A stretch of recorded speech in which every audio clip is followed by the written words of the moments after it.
Tactical Cowboy here. Thanks for watching. I have an update on my previous Alabama constitutional carry video.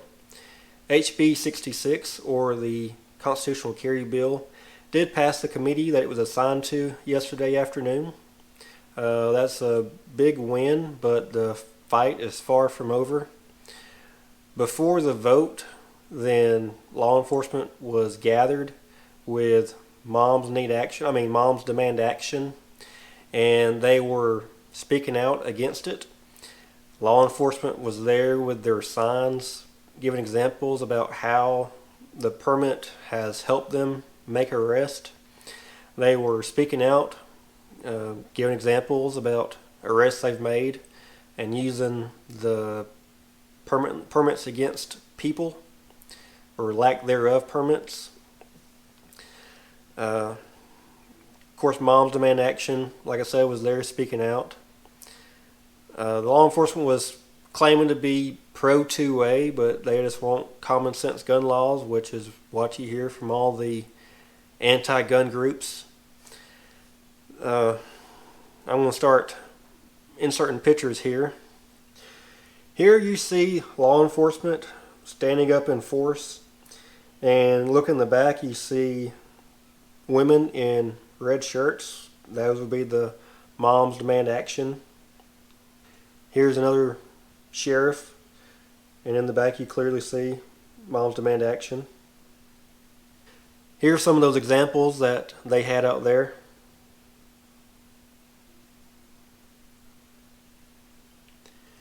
Here's a video clip with one of the sheriffs explaining about an incident he had recently. This particular case, we smelled marijuana, so we asked the person to step out of the car. He had a weapon in his waistband. So we did a pat search on him. Do you have a permit? No, sir, I do not. That led us to be able to investigate the case, investigate the car. How many weapons do you have in the car? We had 2 more in the front seat. That led to the passenger of the vehicle saying that we had the extra weapons in the trunk. The pistol permit plays a big role in what we're doing out here in law enforcement. We had sheriffs posting on the department's Facebook page, as well as their personal page, advocating to speak out against it if you value your life, basically. The largest advocate to stop this bill is coming out of Mobile, one of the most corrupt, crooked sheriffs that we've seen here. They have a page at their department called Team Sheriff, and they use that page to post a lot of false information, and they've made videos to just a lot of false information and poor examples about what will happen if we was to pass permitless carry. Here's a video that they posted a while back.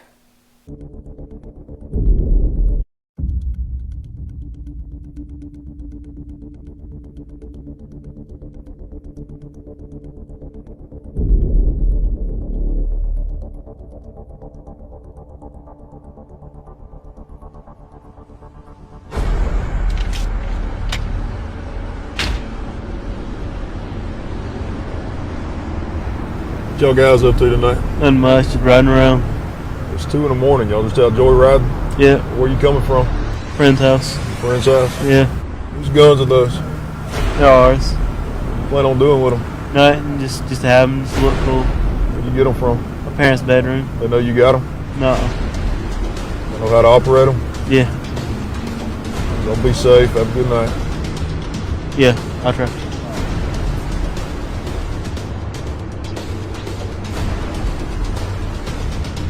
Two in the morning, car full of kids and handguns. Nothing we can do about it.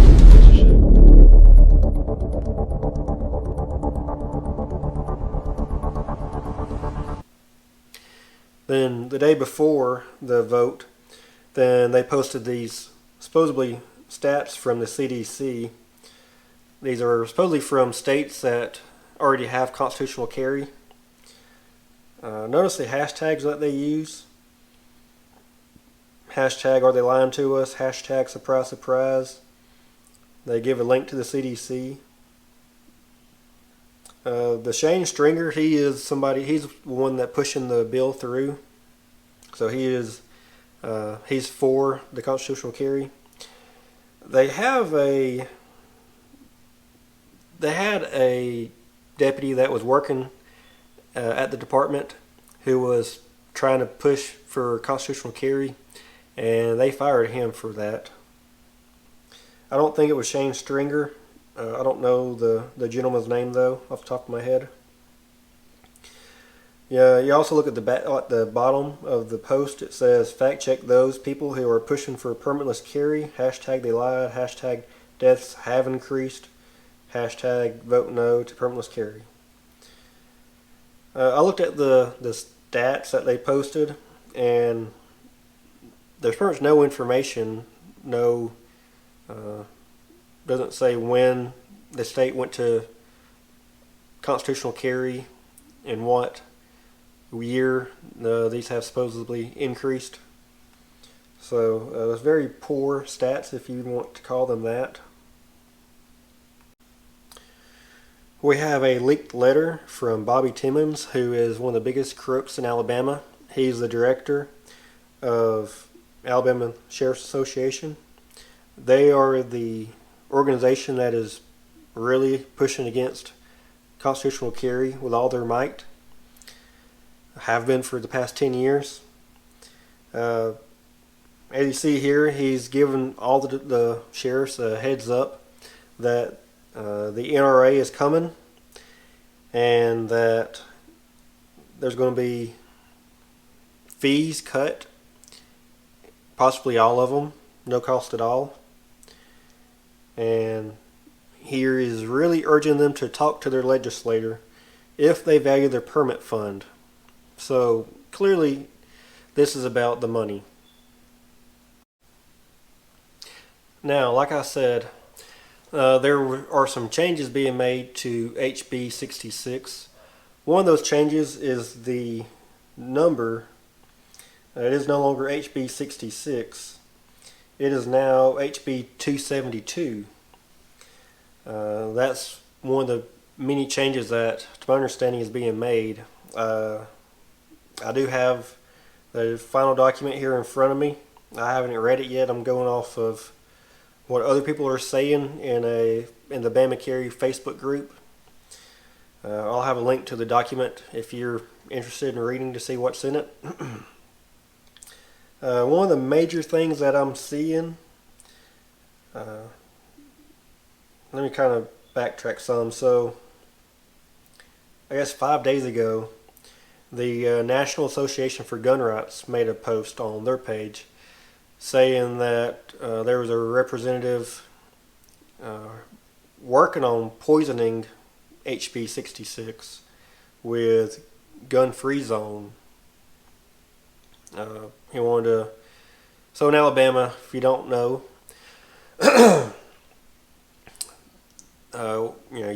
there's certain places you cannot carry a gun, legal gun-free zones.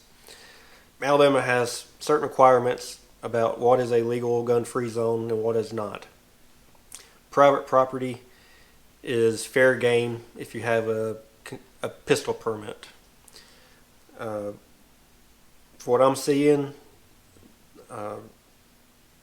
the changes being made to HB 272, previously HB 66, are in fact gun-free zones that private property can restrict you from carrying a gun there if they don't want you to have a gun there. Let's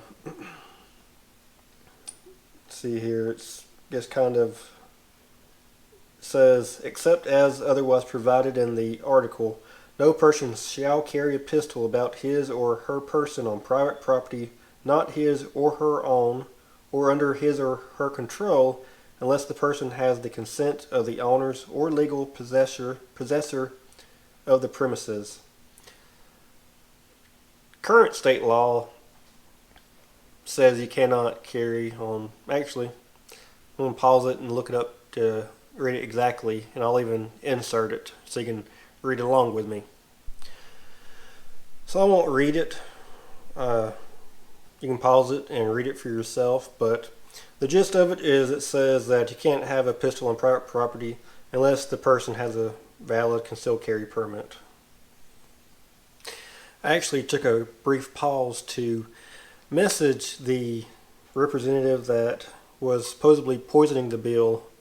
I had messaged him before, yesterday actually, and asked him for his side of the story to find out if this was true or not. And he denied it. He said, I don't know what the post is about. I can tell you it's nothing further than the truth. I have worked tirelessly with Representative Stringer, the bill sponsor, to try to get this bill through. I don't know why these false attacks are out there. I have a 10-year record of being a staunch supporter of the Second Amendment.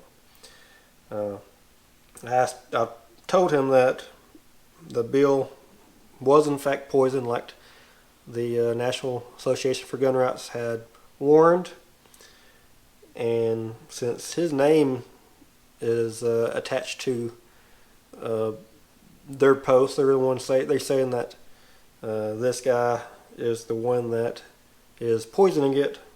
That's why I wanted his side of the story. Seems like it may be true. It seems to at least be poisoned. I just don't know by who. He has read the message. I don't know if he'll respond. It's a little after 9 o'clock at night, so we'll see. I guess I'll wait a few minutes before I actually call this a night and see if he responds.